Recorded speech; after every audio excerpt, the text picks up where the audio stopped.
આ રેલવે સ્ટેશનની સામે ગેરકાયદેસર બાંધકામનું ડિમોલેશન કરવામાં આવ્યું હતું. પતરાના શેડ ઉભા કરી ગેરકાયદેસર દુકાનો ઊભી કરવામાં આવી હતી. ઉધના ઝોન દ્વારા 2 વખત નોટિસ આપવામાં આવી હતી. પ્લોટ નંબર 13 માં ભાજપના લઘુમતી સેલના કાર્યકર્તા દ્વારા ગેરકાયદેસર બાંધકામ ઊભું કરાયું હતું.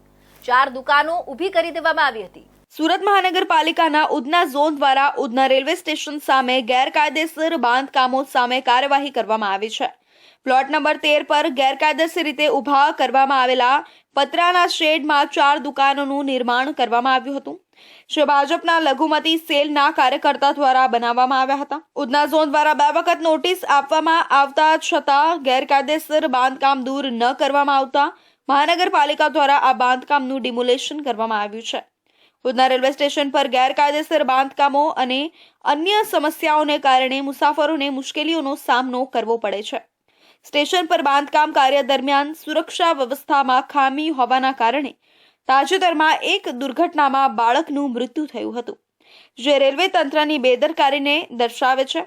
ઉધના રેલવે સ્ટેશન પર મુસાફરોની સંખ્યા વધતી જતી હોવાથી ગેરકાયદેસર બાંધકામો અને સુરક્ષા વ્યવસ્થામાં સુધારાની જરૂરિયાત છે.